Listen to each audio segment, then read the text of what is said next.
araw mga kakayod. Nandito naman po ang inyong kakayod Vincent, ang inyong kasama, ang inyong kaibigan dito sa ibang bansa para maghatid na naman po sa inyo ng mga kwento, mga pangyayari at mga ganap ng isang OFW.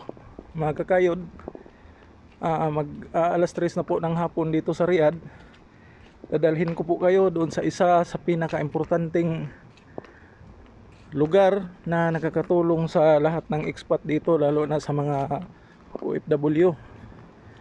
Mga kakayod, ito ay isang magandang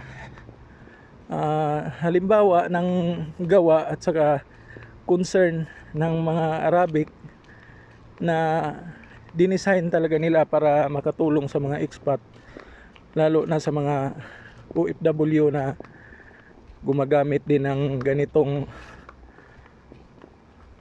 paraan para makalibre at saka makamino sa gastos. Mga kakayod, naglalakad tayo dito sa gilid ng kalsada para mapuntahan ang lugar na sinasabi ko, at malapit na tayo mga kakayod. Yung sinasabi ko mga kakayod, yung nakikita natin dito sa harapan natin na isang public na pusit. Mga kakayod, sa paniniwalang Islam at saka sa ugali ng mga Arabo, kung sino yung mga mayayaman mga kakayod, naglalagay sila ng pusit sa labas ng kanilang bahay para dito kukuha ng malinis at saka safety na tubig. Yung mga expat, lalo na po yung mga Indiano, mga Bangladesh, mga Nepal, at pati na rin mga Pilipino na medyo kulang sa budget. Kasi mga kakayod, sa pamamagitan ng pusit na to, magkakakuha ka ng safety na maiinom. Medyo mainit lang pag panahon ng tag-init, pero kailangan mo lang siyang ipasok sa lugar na malamig, halimbawa sa rep o di kaya sa kwarto mo. Mga kakayod, makikita natin na magkalapit tong dalawang pusit na to para mas marami yung makakuha ng malinis na tubig. Malinis to mga kakayod kasi filtrated to, nakapilter to, kaya walang problema yung mga umiinom ng tubig dito. Mga kakayod, makikita natin ang isang Indiano na kumukuha ng tubig, kasi dito rin sila kumukuha ng tubig at mga pangunahing gamit nila sa pag-inom at saka sa paglilinis ng mga gamit. Guys, my friend, ayo, tinanong ko yung isang Indiano mga kakayod kung yung tubig na yan malinis ba at saka safety ba. Sabi niya oo.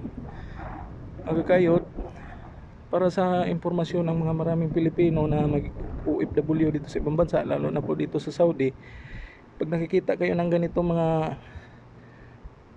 pusit, kumuha kayo ng tubig dito kasi safety naman at saka malinis to, walang problema. Kasi ako mismo mga kakayod, kumukuha din ako ng tubig dyan, pinang-iinom ko. Mga kakayod, habang nandito tayo sa labas, makikita natin na sobrang init. Maraming sasakyan yung nasa mga gilid, naka-parking, at saka makikita talaga natin dito mga kakayod na mabuhangin tong bansang Saudi Arabia kasi nasa disyerto po ito. Mga kakayod, basta tandaan nyo lagi yung pinakita ko kanina na pusit, gawa yon ng mga Arabo. Sinigurado nilang nakapilter yon para malinis, safety, at yun yung regalo na galing sa kanila para sa mga expat, kasama na yung mga OFW, para makakuha ng malinis na tubig pang inom at panggamit, panglinis sa iba pa nilang kagamitan. Pabalik na tayo mga kakayod sa accommodation natin. Paki-comment na lang po sa baba mga kakayod kung ano yung mga gusto nyong ipaabot sa akin.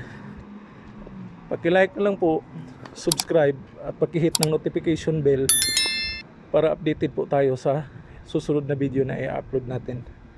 Hanggang dito na lang po mga kakayod. Maraming salamat po.